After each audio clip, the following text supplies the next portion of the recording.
Assalamualaikum warahmatullahi wabarakatuh. Salam tangguh, salam sehat, salam kemanusiaan. Ya, baik, to the point saja.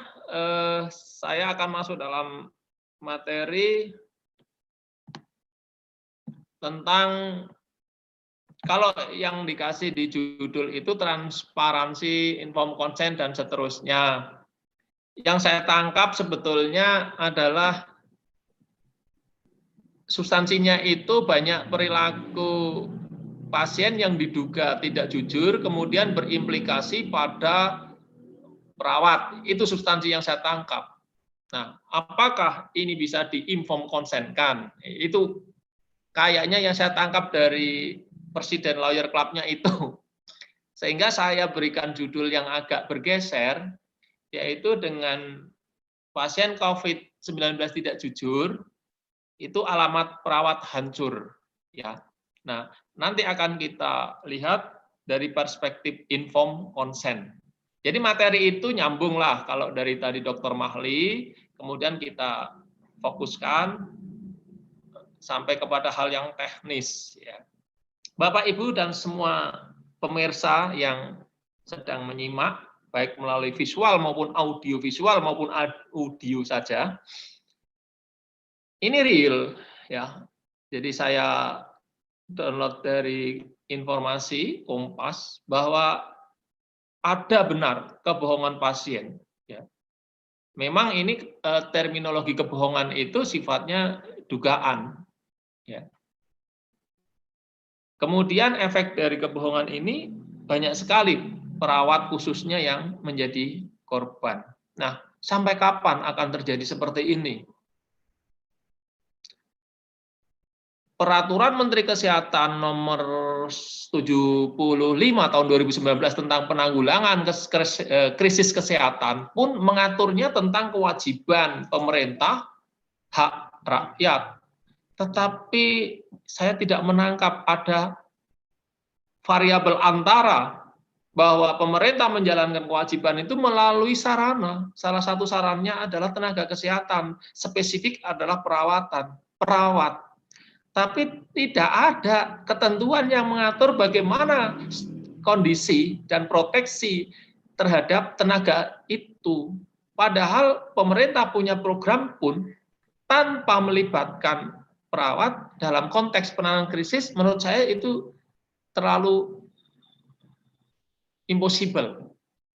Sehingga saya selaku bagian dari perawat cukup sedih ketika dalam beberapa peraturan yang kita coba kaji, memang ada wilayah-wilayah tertentu yang tidak dijamin, tetapi dibebani dengan kewajiban. Nah, terkait dengan tadi, bisa enggak kira-kira bahwa pasien jujur tidak jujur itu dibuat sebuah perjanjian? Nah, ini wacana yang muncul, ya. Ramai banyak. Karena apa? Berangkat dari korban. Ketika perawat bertindak lalai atau negligence, itu betapa dahsyatnya serangan kepada perawat untuk digugat, dituntut. Dan tidak sedikit yang sudah masuk penjara. Bukan kurungan lagi, udah penjara. Nah, bisa enggak sebaliknya? Kalau perawat itu justru jadi korban karena perilaku pasien yang tidak jujur, gitu kan. Itu yang menarik untuk melakukan kajian hukum. Apakah hukum itu hanya berlaku bagi perawat? Kan mestinya tidak. Karena perawat pun memiliki hak-hak. Ya. Bagaimana hak dilindungi dalam menjalankan tugas. Nah, kita kembali ke hal yang mendasar. Bagaimanapun juga kalau bicara informed consent itu masuk dalam domain hukum perikatan, ya, yang itu diatur di dalam KUH Perdata. Nah, yang pertama dalam perjanjian ini memang harus ada di KUH Perdata 1320, sepakat mereka mengikatkan diri. Siapa yang mengikatkan? Para pihak. Dalam konteks ini adalah pihak tenaga kesehatan dan pasien. Ini harus ada dulu kesepakatan para pihak dengan niat sengaja tanpa paksaan. Kemudian yang kedua, harus ada kecakapan untuk membuat suatu ikatan. Nah, kecakapan ini diperjelas bahwa dari perspektif mental, jiwaan, maka paling tidak dia tidak termasuk dalam pasal 44 KUH pidana. Orang yang tidak bisa dimintai pertanggungjawaban karena perbuatannya. Kalau bahasa kita mungkin ODGJ, orang dengan gangguan jiwa. Kemudian dalam indikator kecakapan dari perspektif usia juga ada. Nah, ini menjadi menarik terkait dengan usia. Karena hampir ada puluhan undang-undang itu menyatakan cakap dalam perspektif ini adalah dewasa. Kemudian indikator dewasa itu usia itu 18 tahun. Undang-undang peradilan anak, undang-undang hak asasi manusia, undang-undang pidana, undang-undang pemasyarakatan, dan seterusnya. Ini 18 tahun. Tetapi untuk KUH Perdata, tidak.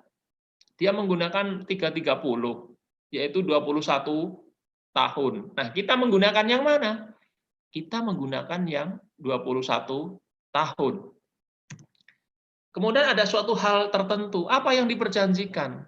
Nah, yang diperjanjikan adalah kalau yang disampaikan Dr. Mahli tadi adalah Permenkes mengatur tentang Pertindik, ya, persetujuan tindakan medik atau kedokteran. Ya, itu memang bahasa hukumnya itu.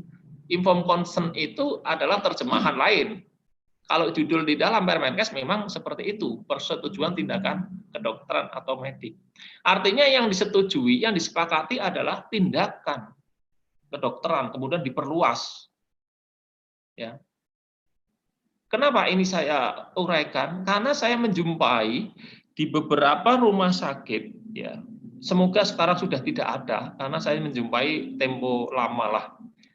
Di dalam informed consent itu disebutkan klausula yang berbunyi kurang lebih, dan jika terjadi sesuatu atau akibat yang tidak diinginkan, maka saya tidak akan menggugat. Kemudian ditandatangani oleh pasien atau keluarga yang memenuhi unsur. Nah, dalam pandangan saya ini tidak benar. Karena yang diperjanjikan dalam suatu hal tertentu itu sudah jelas, yaitu tindakan. Bukan perjanjian mengikat orang untuk menuntut atau tidak menuntut. Itu. Kemudian suatu sebab yang halal. Terminologi halal ini adalah tidak bertentangan dengan hukum positif yang ada di Indonesia. Nah, perlu kita ketahui bersama, ketika terjadi pelanggaran nomor 1 sampai 2, maka itu perjanjian sifatnya dapat dibatalkan. Akan tetapi, jika terjadi pelanggaran terhadap 3 dan 4, wabil khusus nomor 4, maka automatically itu bahasanya adalah batal demi hukum. Bukan dapat dibatalkan lagi, tetapi batal demi hukum. Nah, ini tadi yang saya sebutkan, ada 9 ya. Yang 10 tidak saya sebut karena itu berupa SE. Hampir semua undang-undang di sini, perkawinan, ketenagakerjaan, pemasyarakatan, hak asasi manusia, pornografi, warga negara, tindak pidana perdagangan orang. Batasan cakap dewasa adalah 18 tahun. Hanya KUH Perdata di pasal 330 yang menyatakan 21 tahun. Maka dalam konteks perjanjian dalam kurung informed consent yang dipakai adalah yang ini, 21 tahun. Ya. Ada juga SE dari Mendagri yang menyatakan 17 tahun, tapi itu tidak dalam konteks ini. Itu adalah dalam konteks membuat KTP. Betul, itu 17 tahun. Itu dalam persoalan ini saya tidak jadikan itu sebagai suatu rujukan. Ini contoh ya. Gara-gara pasien berbohong, Karyadi Semarang, ini real, ada satu orang guru besar yang waktu itu membuat pesan dan relatif viral. Kalimat pertama adalah kita dibohongi gitu kan. Meskipun sebetulnya harus dibuktikan apakah betul bohong atau tidak ya. Karena ada ketentuan tentang kewajiban pasien untuk jujur atau tidak. Ya. Tetapi selama ini mengatakan pasien atau bohong atau tidak jujur itu kan belum ada pembuktian. Sehingga kalau ada kalimat pasien bisa digugat tidak? Ya bisa kalau cuma digugat. Tetapi apakah gugatan kita bisa dibuktikan atau tidak? Belum pernah terjadi. Sepanjang yang saya tahu belum pernah terjadi. Itu baru konteks, bukan konteks sistem hukum atau peradilan, bukan. Itu hanya konteks orang per orang, justifikasi tanpa pendekatan hukum. Ya. Nah ini di dalam Undang-Undang 4 2007 penanggulangan bencana, saya buat yang kuning, bahwa setiap orang itu berhak mendapatkan informasi ya tentang kebijakan penanggulangan bencana. Ya. Kalau hak rakyat masyarakat, maka itu menjadi kewajiban pemerintah. Begitu sebaliknya, hak pemerintah adalah kewajiban rakyat. Nah, ini yang saya katakan tadi. Ada contoh salah satu inform konsen yang menyatakan dan jika terjadi suatu hal atau kecelakaan oleh akibat tindakan ini, maka saya tidak akan melakukan gugatan, tanda tangan, atau bahkan lebih afdol lagi dia pakai materai. Nah, seakan-akan orang ini kemudian ketakutan tidak bisa gugat. Orang sudah pakai materai kok, ya, dan sudah ada kalimat itu dengan sadar saya baca. Saudara-saudara sekalian, kita harus pahami, kita tidak mungkin melupakan kaidah-kaidah perjanjian ini. Dalam inform consent itu jelas, di buku saya tulis tuh, harus ada no fraud, no force, no fair. Tidak boleh memperdaya, tidak boleh memaksa, dan tidak boleh menakut-nakuti. Nah, kalimat yang saya contohkan tadi itu masuk kategori fraud, memperdaya. Coba aja kita sederhana. Mana mungkin kita berpikir lebih jernih tentang sebuah perjanjian ketika dalam kondisi penyakit, ketika dalam kondisi mau operasi, sudah bisa dioperasi aja sudah matur nuwun. Jadi mereka tidak teliti. Nah, ketidaktelitian mereka jangan kita manfaatkan dengan mencantumkan klausul yang fraud tadi, itu memperdaya. Kita sendiri kalau kemudian beli obat, apotik mahal, itu kan sudah tidak berpikir tentang harga, karena yang difikirkan adalah kesembuhan. Maka ketika orang dalam kesempitan seperti ini, jangan kita masuk dengan kesempatan. Itu yang saya katakan sebagai fraud. Maka inform consent yang tadi itu mengalami fraud, memperdaya dalam item yang ketiga, yaitu suatu hal yang diperjanjikan. Nah, artinya kalau ini menjadi persoalan itu bisa dibatalkan karena itu cacat. Ya. Nah, sifat perjanjian semua udah paham lah antara resulted dan rispaning. Resulted itu kontrak hasil, rispaning kontrak upaya. Nah, kita itu kontrak upaya. Ya. Kita udah jelas terang benderang perawat itu tidak boleh menjanjikan apapun pada pasien, apalagi menjanjikan hasil. Karena sesungguhnya kita itu hanya upaya. Yang menjadi guyonan adalah yang dijanjikan kita itu upaya, tetapi yang dibayarkan itu hasil gitu kan. Ya coba aja, ketika pasien di rumah sakit itu tidak mampu bayar, bisa ada eksekusi. Tapi ketika uang itu dibayarkan, jawabannya tetap insya Allah. Nah ini imunisasi bagi kita ya, imunitas kita agar jangan terlalu banyak terjerat.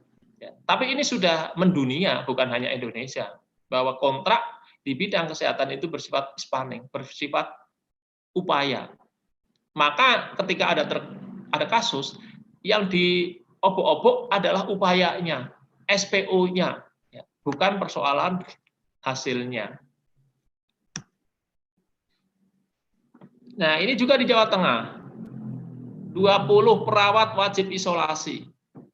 Dan saya yakin ini fenomena gunung es. Banyak di daerah-daerah lain. Ya. Saya masih menyitir di Undang-Undang Bencana juga, bahwa setiap orang itu memberikan informasi yang benar. Ya. Kalau melihat Kepres yang 2020, itu jelas kita dinyatakan sebagai bencana non alam. Artinya apa? Ketika pasien itu masuk ke rumah sakit atau ke fasilitas pelayanan kesehatan baik tingkat pertama ataupun lanjutan, maka hukumnya wajib dia memberikan informasi yang benar. Nah, benar dan jujur itu suatu hal yang berbeda. Kalau jujur itu menyatakan apa yang seadanya, sedangkan kalau benar itu adalah penilaian. Sehingga kalau benar itu melalui proses penilaian, karena benar adalah nilai, sedangkan jujur adalah sikap. Sehingga untuk membuktikan kejujuran dan kebenaran itu memang tidak bisa oleh satu pihak, itu harus beberapa pihak melalui proses perbandingan maupun pengumpulan bahan dan keterangan dari para pihak. Termasuk salah satunya adalah keterangan ahli. Ini juga ya.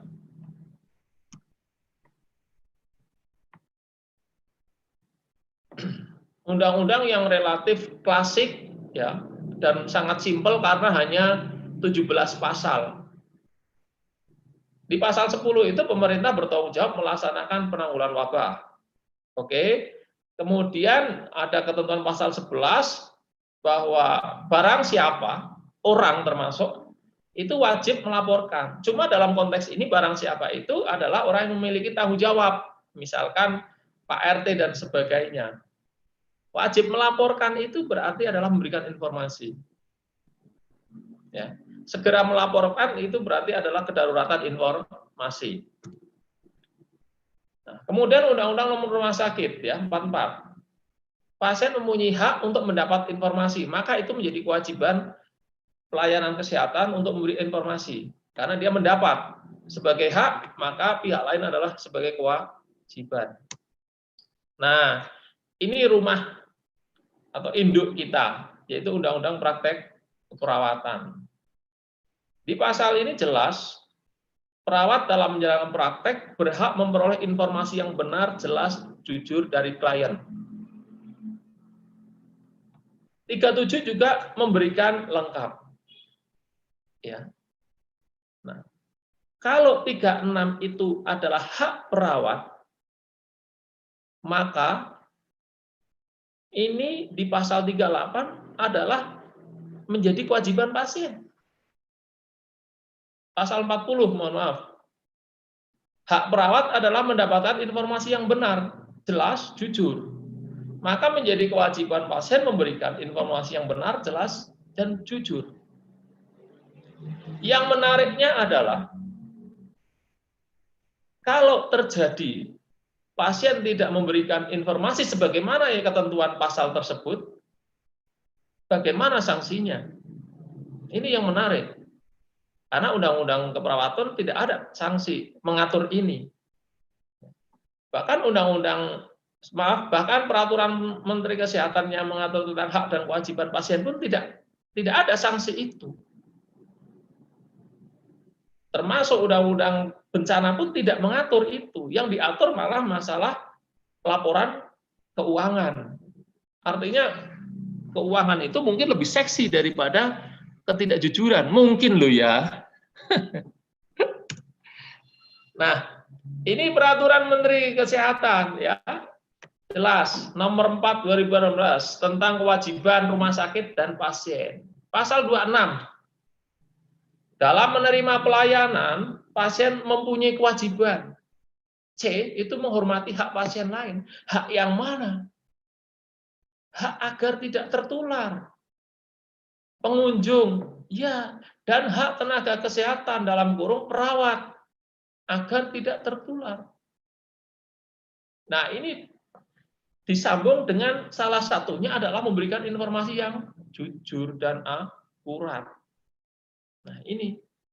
Jadi tadi di medsos yang saya sitir tentang banyaknya pasien tanda petik tidak jujur, kemudian menimbulkan korban, perawat dan perawat, apakah akan dilakukan pembiaran? Apakah kemudian itu dianggap sebagai suatu takdir? Apakah itu kemudian menjadi suatu keikhlasan? Saya kira kalau kita bicara hukum, mau tidak mau harus mengesampingkan persoalan yang tadi. Kita harus bicara aturannya, bukan bicara keikhlasannya, bukan bicara persoalan takdirnya. Oleh karena itu, ini adalah suatu kewajiban. Tetapi sekali lagi di Permenkes ini pun tidak bicara sanksi. Ketentuan sanksi yang diatur di pasal selanjutnya, ya, pelanggaran terhadap pasal 2 sampai 25 itu sifatnya administratif dan sanksi itu adalah ditujukan pada rumah sakit, bukan pada pelanggaran yang dilakukan oleh pasien. Menurut saya ini ada ruang, ada kekosongan hukum yang melindungi atau memfasilitasi kepentingan-kepentingan tenaga kesehatan.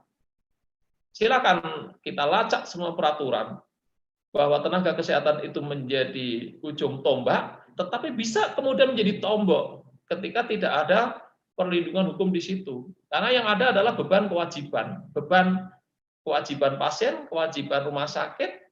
Rumah sakit dalam melakukan kewajiban itu pasti melalui orang itu adalah tenaga kesehatan, diantaranya adalah perawat.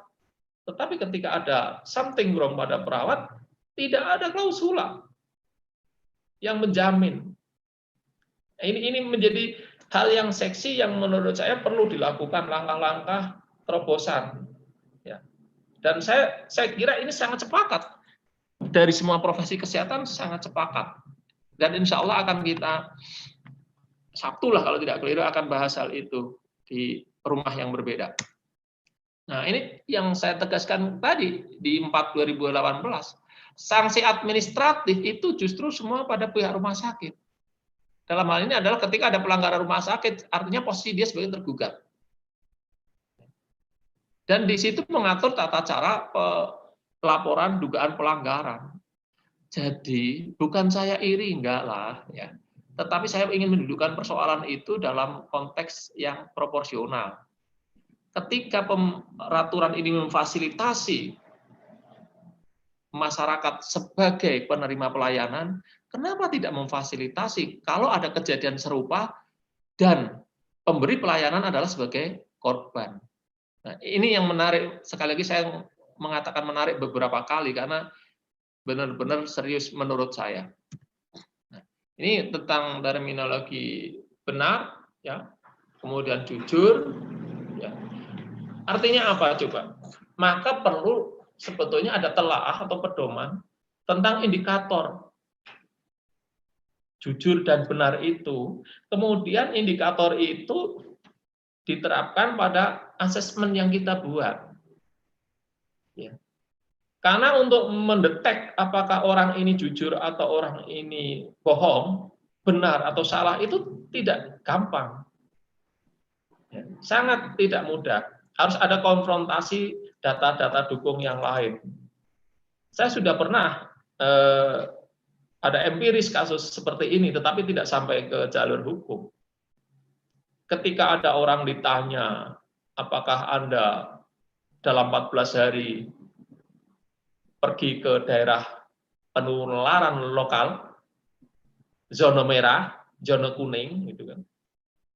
Pasien itu kan bisa jadi tidak tahu. Artinya pasien bisa mengatakan tidak.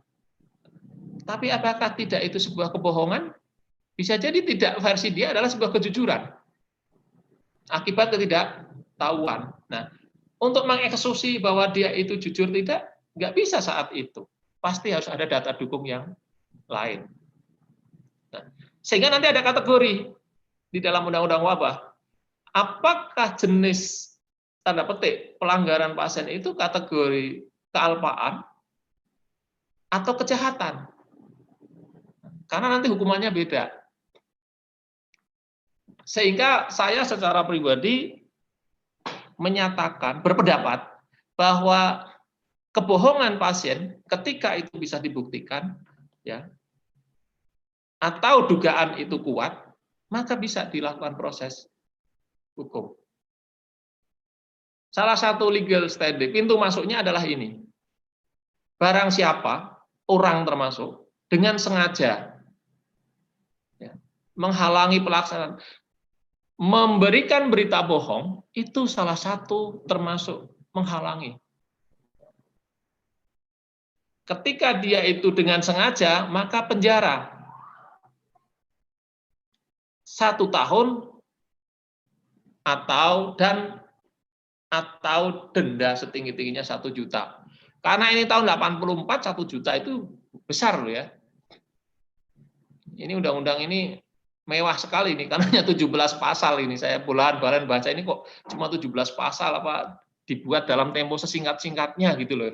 Ya. Kemudian di ayat 2 jelas, karena kealpaannya, maka bisa pidana kurungan 500.000 rupiah. Seperti yang saya tadi sampaikan, kalau ditemukan ada unsur kesengajaan, maka itu sebuah kejahatan. Tetapi kalau kealpaan ini hanya sebuah pelanggaran. Jadi tidak harus dipenjara, cukup pidana kurungan.